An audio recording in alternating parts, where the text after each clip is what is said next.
Le Palais Lumière accroche à ses cimaises la Société nouvelle de peintres et de sculpteurs, confrérie d'artistes célèbres et emblématiques de la Belle Époque. Pendant un demi-siècle et pour s'affranchir d'une modernité qui allait peu à peu tout dévorer, ces artistes avaient séduit le public et la critique.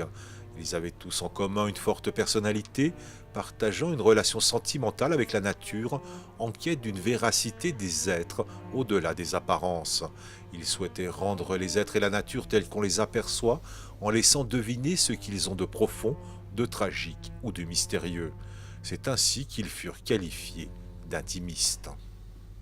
Les portraits, il y a quelque chose d'assez particulier dans le caractère, dans la réalisation. Parfois, il y a un certain flou sur les portraits grâce à l'aide de la technique de la touche.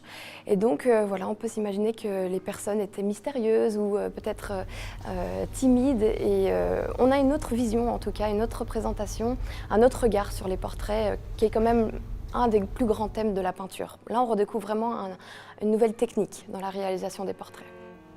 Ce courant pictural de l'intime a été le dernier de l'art français à être dévoué à la nature. À la fin de leur carrière, ces artistes furent regardés par les observateurs de leur temps comme les derniers représentants de l'impressionnisme. Il faut savoir que déjà certains peintres partageaient les ateliers avec Signac et Seurat. Mais à leur époque, ils étaient très très connus, hein. Ils avaient vraiment beaucoup de succès. Malheureusement, voilà, après la Deuxième Guerre mondiale, ils ont été complètement oubliés. Mais on peut dire que c'est les grands oubliés de l'histoire de l'art qu'on redécouvre complètement grâce à cette exposition. Cette rétrospective est une opportunité pour découvrir des peintres et des œuvres à l'atmosphère si singulière.